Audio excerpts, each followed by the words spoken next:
Halo guys, kembali lagi di my YouTube channel Iqmal Munawar Triple R 12. Jangan lupa like, comment, dan subscribe.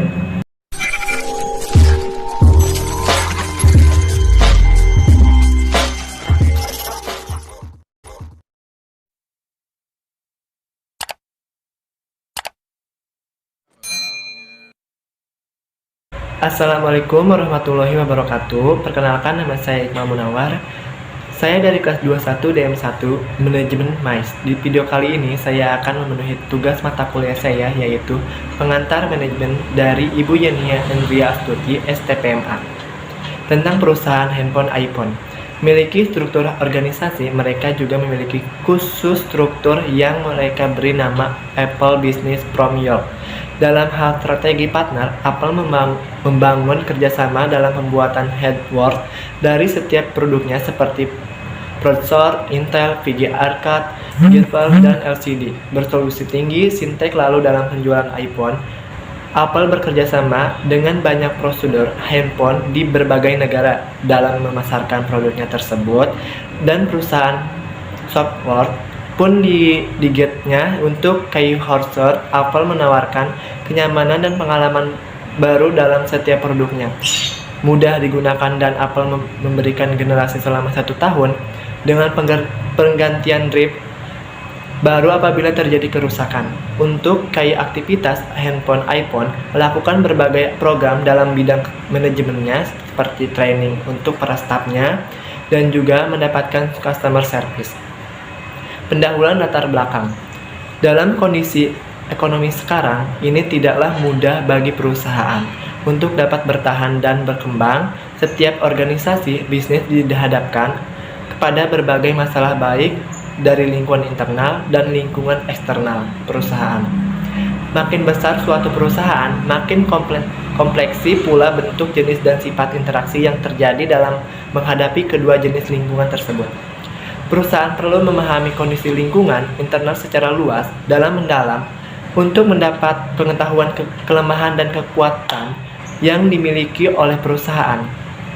Selain mengetahui kekuatan dan kelemahan perusahaan, perlu mencermati peluang yang ada dan manfaatnya agar perusahaan memiliki keunggulan kompetitif. Salah satu kenyataan hidup dalam dunia bisnis adalah terjadinya persaingan yang ada kalanya semakin tajam. Salah satu penyebab terjadinya persaingan yang makin tajam adalah makin banyak perusahaan yang menghasilkan dan memasarkan produk yang serupa ataupun sejenis, ataupun masih banyak perusahaan yang mampu menawarkan produk kepada konsumen dengan manfaat yang relatif sesama. Pada adanya persaingan yang semakin ketat menuntut kemampuan perusahaan untuk menentukan strategi yang cocok bagi jalannya perusahaan sehingga dapat tetap bertahan dan bersaingan. Indonesia sebagai salah satu negara berkembang tidak akan bisa maju selama belum memperbaiki sumber daya manusia. Kualitas hidup bangsa dapat meningkatkan jika tujuan dengan sistem pendidikan yang mampan serta update dalam teknologi.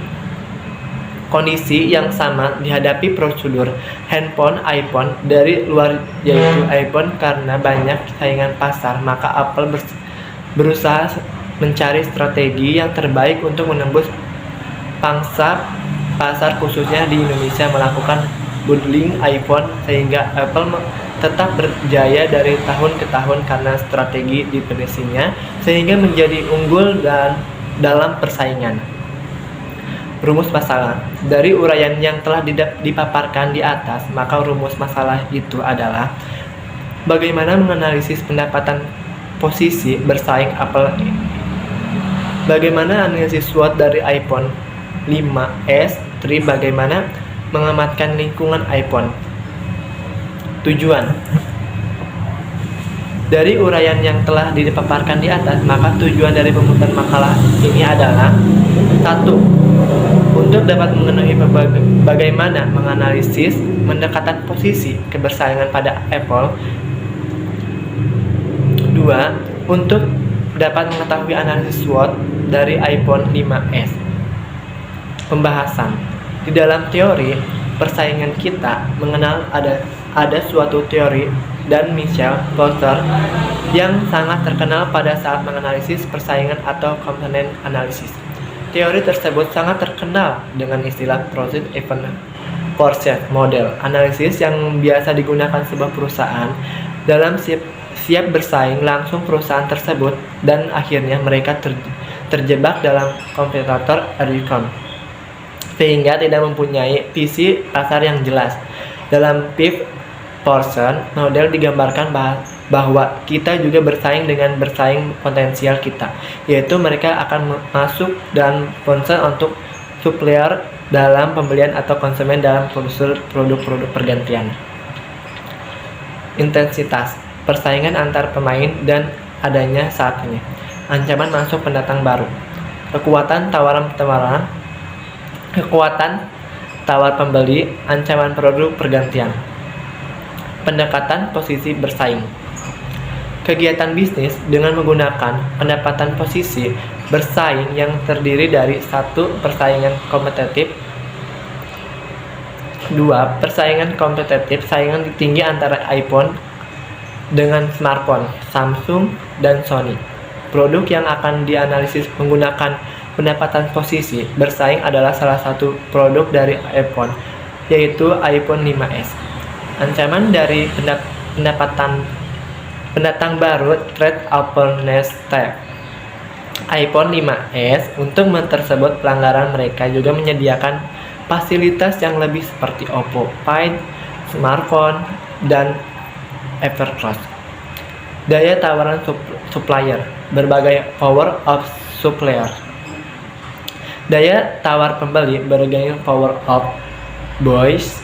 Untuk daya tawar pembeli produk Apple tergolong tinggi karena tergantung dari sisi pembeli dan hanya produk yang memiliki kualitas unggul maupun dengan harga yang tinggi akan dibeli oleh pembeli.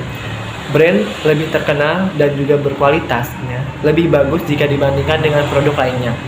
Tapi pada tahun 2008 terjadi resesi ekonomi yang memperbarui daya beli konsumen.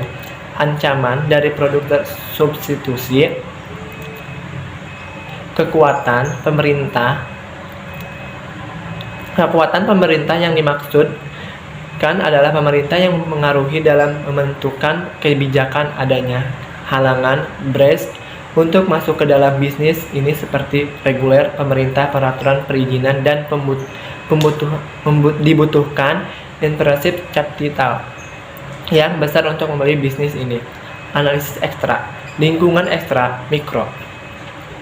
Hal-hal yang termasuk dalam lingkungan eksternal mikro antaranya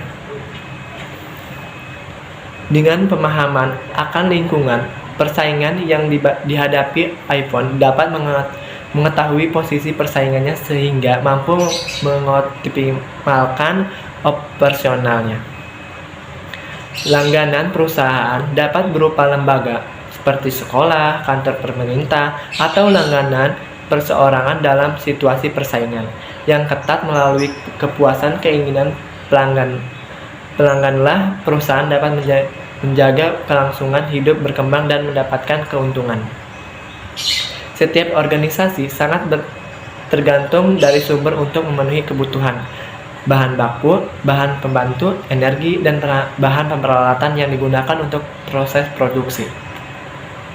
Lembaga-lembaga keuangan.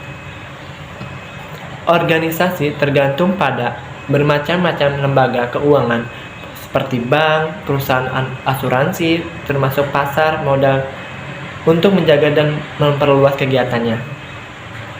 Organisasi memperlakukan karyawan dengan bermacam-macam keterampilan, kemampuan, dan pengalaman. Kemampuan menarik dan mempertahankan karyawan yang cakep merupakan persyaratan bagi perusahaan yang sukses. Perkembangan teknologi. Tingkat kemajuan teknologi memiliki peran berarti pada penentuan produk dan jasa yang akan diproduksi, peralatan yang digunakan, dan lain-lain. Variabel ekonomi. Biaya sumber daya yang dibutuhkan organisasi dapat berubah setiap waktu karena pengaruh faktor-faktor ekonomi, lingkungan sosial, kebudayaan. lingkungan ini mencakup kepercayaan, nilai-nilai sikap. Sekian dari tugas video saya, kurang lebihnya mohon maaf. Wabillahi taufiq wal hidayah. Wassalamualaikum warahmatullahi wabarakatuh. Dah.